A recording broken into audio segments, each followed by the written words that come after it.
আসসালামু আলাইকুম ওয়া রাহমাতুল্লাহি ওয়া বারাকাতুহু। কেমন আছেন আমার আদরের কলিজার টুকরা আপুরা? আল্লাহ সবাইকে ভালো ও সুস্থ রাখার তৌফিক দান করুন, এই দোয়া সবসময় করছি এবং আপনাদের দোয়া আশীর্বাদে আমিও ভালো আছি আলহামদুলিল্লাহ।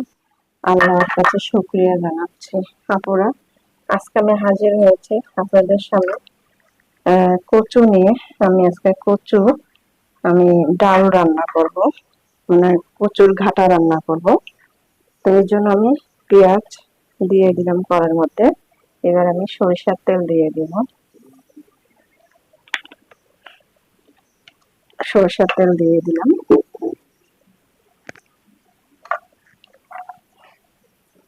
দিয়ে দিব কাঁচা মরিচ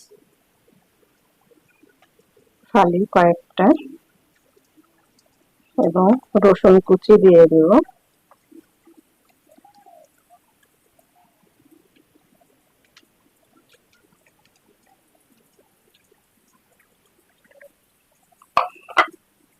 এবার আমি হালকা করে ভেজে নেব।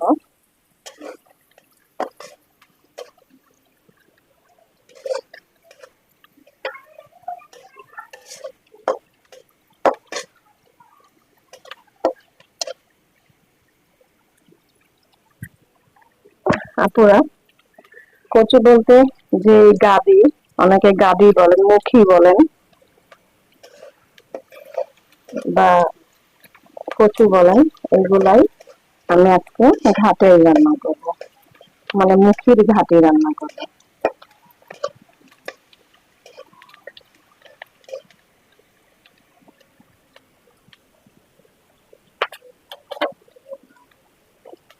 আমি এখন গুঁড়ো হলুদ দিব,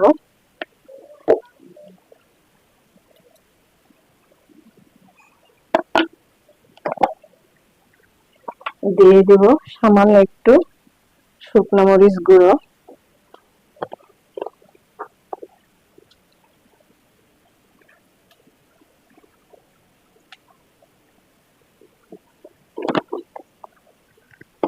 এবং একটু জিরা গুঁড়ো দিয়ে দেব।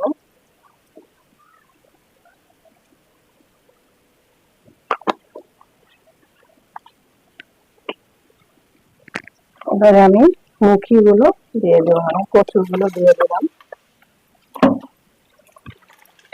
একটু ভালো করে নাড়াচাড়া করবো।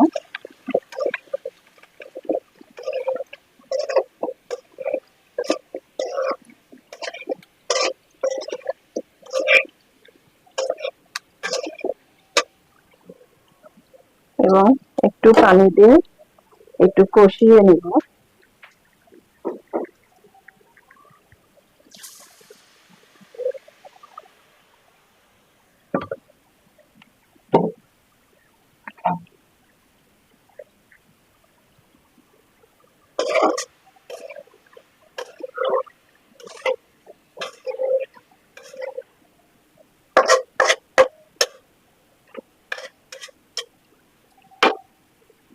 কষিয়ে নেওয়ার জন্য এখন একটু ঢেকে দিব আমি।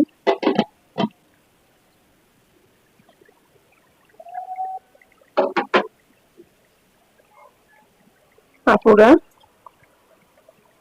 কচুগুলো কষানো হয়ে গেল। এবারে আমি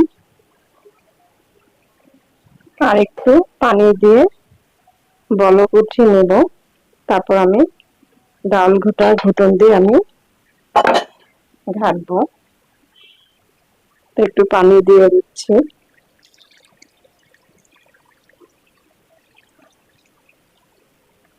আমি মাঝারি সাইজ দিয়ে এক বাটি পানি দিলাম, একটু লাগবেই যেহেতু আমি ঘাটা রান্না করব। তো এখন আমি এর মধ্যে পাঁচফোড়ন গুঁড়ো দিয়ে দিব।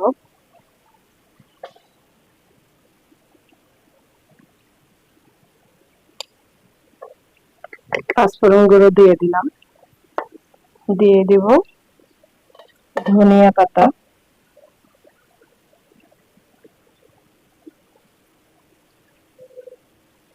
এবং দুইটা আস্ত কাঁচামরিচ।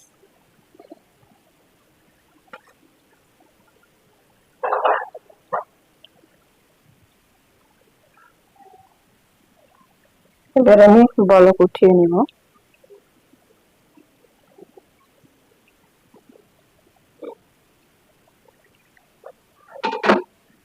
পুরো বলক উঠিয়ে গেছে। এবার আমি ঘেটে নিব। এই যে ডাল ঘাটা নতুন,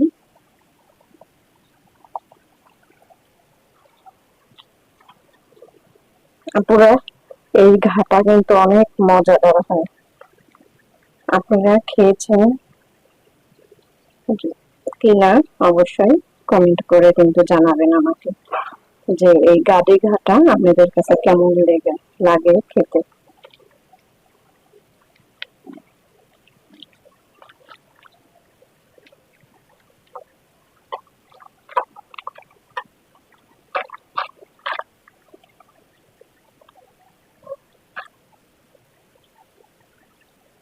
একদম খুব সুন্দর সিদ্ধ হয়েছে।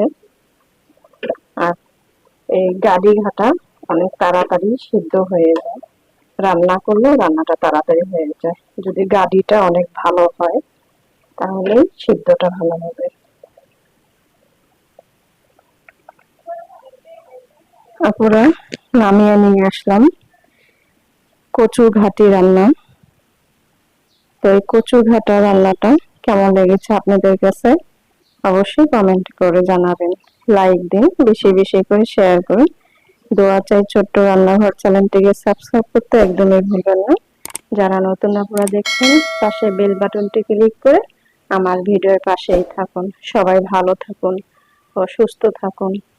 আল্লাহ আপনাদের পরিবারকে নিয়ে সুস্থ রাখা তৌফিক দান করুন, এই দোয়া কামনা করে রেখে দিচ্ছি। আসসালামু আলাইকুম ওয়া রাহমাতুল্লাহি ওয়া বারাকাতুহু।